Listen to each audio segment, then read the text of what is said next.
Today I'm reacting to your Monday Night Raw Hot Takes. Hot Takes is a weekly video series where I give you all a platform to be able to voice your thoughts, whether they're good thoughts or bad thoughts, on what you think about the current state of professional wrestling. So if you want to be featured in the next episode of Hot Takes, make sure that you're following me on X, because I ask for your hot take on there after every episode of Raw, every episode of SmackDown, and every WWE Premium Live event. And yes, folks, that means that we're going to be doing a Hot Takes episode for Bash in Berlin, so make sure that you're over there following. And as always, don't forget to subscribe to the channel, ring that bell for notifications if you're a wrestling fan. I'm confident that you're going to fall in love with his YouTube channel because we always upload daily wrestling content. All right, let's read your stupid shit. Xavier Woods should have won that triple threat. It would have pushed the notion that he's just as good as Kofi Kingston and can compete for singles gold, and could have furthered the story between the New Day and the Final Testicle. That was the best Xavier Woods has looked in ring in like the past 5 years. He looked great. He looked fluid. He looked creative with his moveset, and it also is helped by the fact that both Pete Dunne and The Miz were also in their A game, and together they collectively made what I think was the best match of the entire night. It truly was awesome. It is kind of a shame that neither of the triple threat matches helped further the feud between the New Day and Karrion Kross and the Final Testament. We had the match that included Kofi Kingston and Karrion Kross on the other side of the bracket, but they didn't really feel like mortal enemies. They just sort of felt like competitors in the same match. And then of course over here we had Xavier Woods, who was entirely removed from anything to do with the New Day and the Final Testament. And since none of them won, it didn't push this narrative of this story any further, which I do think is a shame. If I were to rebook this, I would have made one of the triple threat matches Karrion Kross, Kofi Kingston, and Xavier Woods. That right there puts us in an awesome situation to watch this moral dilemma between friends play out, as Karrion Kross can pull on the strings and be this puppeteer that he's supposed to be, and watch Xavier Woods and Kofi Kingston battle internally as to who is going to win. Who are they going to let one another win? Or are they going to stop each other from winning? That truly would really further the narrative. But as it stands, neither of the triple threat matches helped this feud in any capacity whatsoever. If anything, at the very least, it reminded us that Xavier Woods is friggin' fantastic. That Braun Strowman versus Bronson Reed parking lot brawl was easily one of the best parking lot brawls ever, and the tsunami through the car from Bronson was icing on the cake. Everything about that was freaking fantastic. I have to be honest with you, I was a little bit pessimistic about the idea of Bronson Reed reverting back to where he was several months ago, just having giant meat on meat matches like he was having with Ivar and with Otis. I said, here we go again, just reverting back to where he used to be. And I thought that that was going to be a shame, considering he was on this great trajectory to be potentially put into the main event scene. Luckily, I was entirely wrong. This wasn't just a rehash of the Bronson Reed that we've seen before. This was the current iteration monstrous Bronson Reed put in a situation where he now had to dig deep down inside and be the most monstrous that he's ever been, and it gave us one of the best segments of the entire year. That brawl in the back is going to be remembered for a really long time. The poor snack table got destroyed. Those security guards, for the love of God, why do you keep getting hired in Monday Night Raw? Like, that is a terrible job, and the car spot is a legendary one. That was so good. I truly think Bronson Reed can make a name for himself in the main event scene. The way that he's going, absolutely, I do believe that this trajectory can lead to, at the very least, an attempt for Bronson Reed to earn some respect in the main event scene. I would love for Bronson Reed to get one, maybe two PLE cycles where he's the monster of the month, kind of like how Shinsuke Nakamura got that opportunity last year when he was the monster of the month for both Fastlane and Payback against Seth Rollins. I would love for Bronson Reed to get that same opportunity to showcase to the world whether he's capable of grabbing that brass ring and running with it. So far, so good. I feel like so many people that were detractors of Bronson Reed are now on Team Bronson Reed, including myself, and I cannot wait to see what else they have planned for this guy, because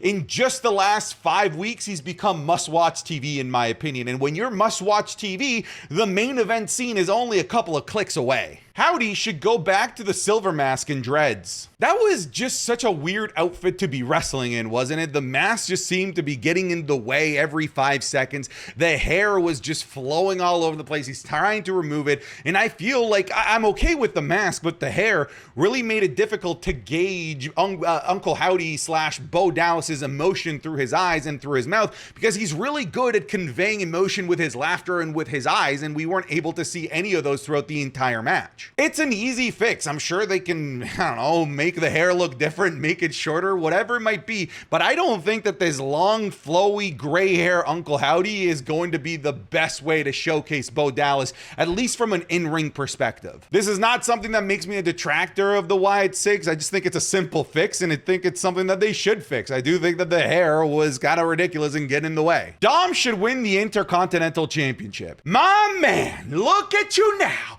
Everyone is getting on the bandwagon of dirty Dominik Mysterio, who, by the way, looked extra dirty on this episode of Monday Night Raw. Still, no one in this company or anywhere on this planet can get as much of a natural, organic reaction as Dominik Mysterio, and the man has called his shot. He has called his desire to become the Intercontinental Champion. And as you've seen, anytime this man aims, anytime this man shoots, he always hits the target. He said that he would beat his deadbeat dad. He did it. He said he would, be able to play video games, get chicken tendies, and get called daddy. He's got the girl that allows him to do all of those things. This man gets what he wants. And if he wants the Intercontinental Championship, I'm telling you, it's just a matter of time until it's around his dirty little waist. But actually, I do believe that this is an awesome move. I don't think that he's going to win the tournament, considering, I don't know, Braun Breaker is on the other end of this tournament.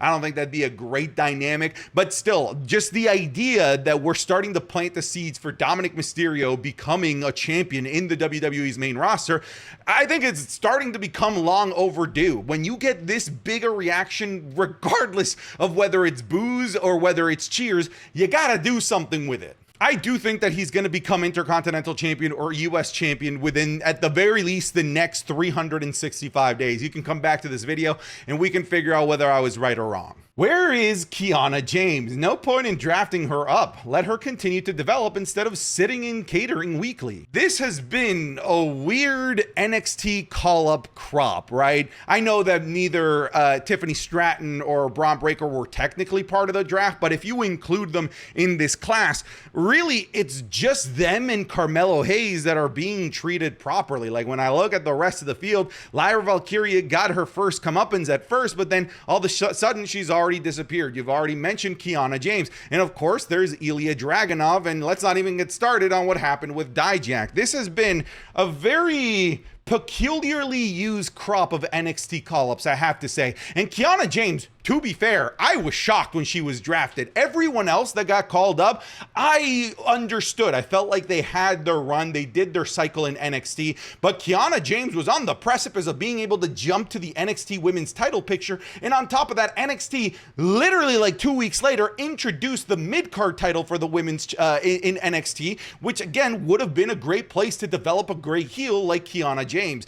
I think that it would have been so much better, so much more valuable for everyone involved to just let Kiana James spend 6 more months in NXT, another year in NXT, and call her up when you actually have something for her. But to be fair, that goes for everybody. I feel like you should just get called up, not when your time is up in NXT, but when they have something for you. Is Chad Gable a jobber now? He's done nothing but lose since turning heel. I like the Wyatt Six stuff, but what's the future for Chad? The losses continue to mount up. Absolutely, he's not a jobber, okay? Look, I know that there's this narrative running online that Chad Gable is all of a sudden this jobber, that Chad Gable is getting buried by the WWE. This man just main evented Monday Night Raw, and he's main evented Monday Night Raw several times over the last several months. That is just not something that you do to somebody that you just see as a jobber. I do believe that there is a greater outlook in the long run for Chad Gable, and I think it's mostly because he's the one that's helping get this Wyatt Six act over with the crowd. I know it's not necessarily the same, but when we look at other superstars that have helped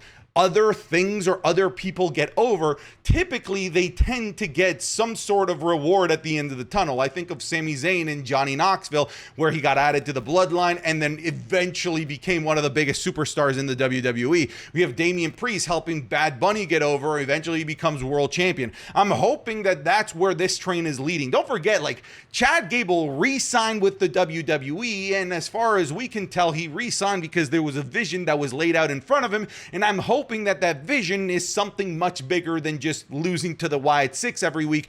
But somebody needs to help the Wyatt Six get over. Somebody needs to help establish the Wyatt Six, and Chad Gable, an American made, I think we're a decent option for that, and I do believe that they're going to be rewarded in the long run. Fellas, I love going to wrestling shows, and if you've ever been in a packed arena full of other wrestling fans, you'll know that a lot of them, how do I put this kindly, don't smell very good. And I've always been really careful to take care of my personal hygiene when I go to wrestling shows to make sure that I don't join the statistic of stinky wrestling fans. And now it's much easier to do so thanks to today's sponsor, Mando. Mando works so well because it doesn't cover up odor after the fact with heavy fragrances like certain other deodorants do. Instead, it stops the odor at the source by blocking the bacteria on your skin from eating your sweat, which is the actual cause of BO. What does this mean? It means that Mando is clinically proven to control odor for up to 72 hours. Mando deodorant was my go-to deodorant for a SummerSlam weekend, a weekend that I spent walking all over Cleveland, meeting viewers and jumping and screaming for hours in a packed stadium with over 50,000 people. And I may have walked out of SummerSlam incredibly tired. I may have walked out sick with the flu, but damn it, I smelled amazing from beginning to end and beyond. Mando's starter pack is perfect for a new customer. It comes with a solid stick of deodorant, cream tube deodorant, and 2 free products of your choice, like the mini body wash or the deodorant wipes. You also get free shipping. Luckily, I have a discount code to help you get hooked on my favorite smelling whole body deodorant on the market. New customers will get $5 off the starter pack with my exclusive code. That equates to over 40% off of your starter pack. Just make sure that you use code SANTI at shopmando.com. Again, that is code SANTI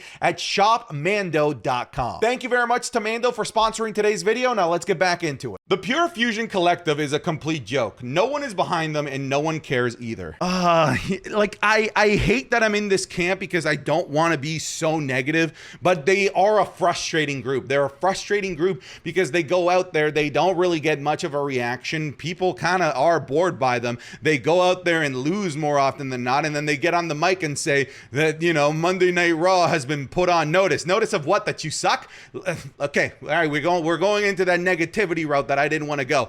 Pure Fusion Collective doesn't do it for me, and clearly it's not doing it for other people. You can't just put a group of people together and hope that that just gets over. Like, we need some motivations, we need some storytelling, and they really aren't providing that to us with Pure Fusion Collective. So I'm with you. I'm not on board with the Pure Fusion Collective train, and I think it's a train that's mostly empty. They seriously need to put a title on Jey Uso before he gets involved with the bloodline stuff again. They're doing it again. They're doing it again. They're trying to get us all hyped up. They're trying to yeet us all into believing that Jey Uso has a chance at winning a singles championship belt in the WWE, but I am done. I've seen through your games. I know your facade. This is just a fugazi. You're gonna pull the rug from under us last second. Jey Uso is gonna make it to the final of this tournament. He's gonna face Braun Breaker. He'll be about to beat Braun Breaker, and then somebody from the bloodline will get involved. I already know where this is going. It's just going towards heartbreak. Why are we treating Jey Uso like this? I just don't understand. The man should have already been a singles champion by this point already. He should have won Money in the Bank. He should have already been given something to demonstrate that they recognize that this man is the most overact in the WWE. At least he was. I don't think he is anymore. He's still up there, but every single time we get excited about the prospect of something happening for Jey Uso in terms of singles accolades, it doesn't happen. And at this point, I have to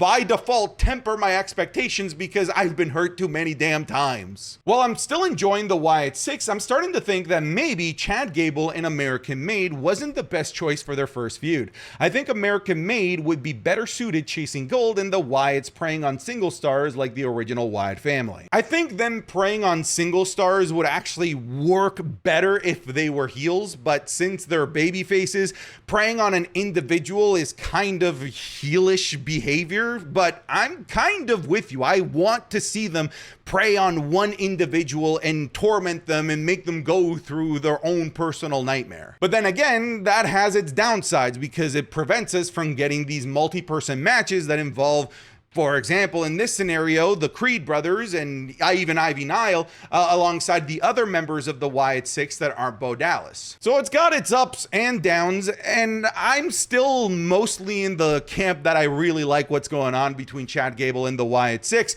but I do kind of understand where you're coming from and your sentiment. I just think that your suggestion is better suited for when, most likely, inevitably, we get a heel Wyatt 6. Io and Kyrie might just be the best tag team in WWE right now. They might just be. It's just that they're constantly being put against the Pure Fusion Collective, which makes it really difficult to sit through their matches because I just don't care. But the little highlights of tag team gold that we get from Kairi Sane and Io Sky during the matches against Pure Fusion Collective are far and away the best aspects of that match. Like their finisher where Kairi goes for the insane elbow and in simultaneous time we have Io doing her moonsault to the outside. It's a thing of beauty, and I think that once they're put with better teams, once they're put with teams that people actually care a bit more about, like the Unholy Union, Chelsea Green and Piper Niven, Bianca Belair and Jade Cargill, we're gonna see this tag team truly showcase what they're best at. Randy versus Gunther is going to be a great match, but to me, it does suck as a fan of both,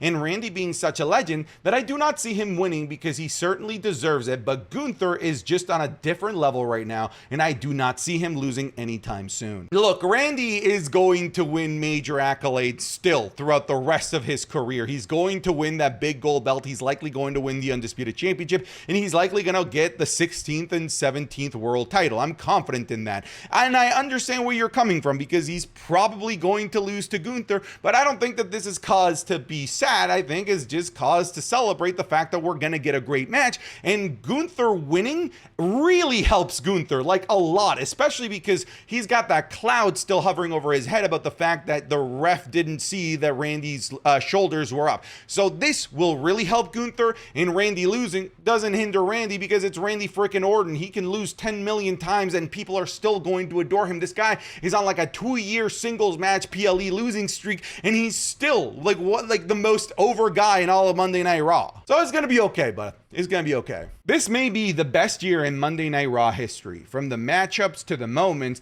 the usage of the whole roster, usage of the audience, just a phenomenal product right now. It sells out shows week after week after week, filled with banger after banger after banger. Yeah, I don't think that we need to really dissect this. I think that you are potentially right. At the very least, you're right in terms of the timeline that I've been watching professional wrestling. I know that the Attitude Era had an awesome stretch of Monday Night Raw as well, but ever since I've been watching in 2002, this is the best stretch of really not even just Raw, just WWE in general. But if we're just talking about Monday Night Raw, 2024 has been the best year of Monday Night Raw, and to me, it's not even close. At the very least, the time that I've been watching. Chad Gable looking like world champion material, so underrated. See how people are kind of split? Some people are like, he's a jobber, and some people are kind of seeing the bigger picture and realizing that he's looking like world championship material. This guy has just been so good. I get it. He's been losing, but even with how, much attention has been given to the Wyatt 6 and the fact that they're getting all the production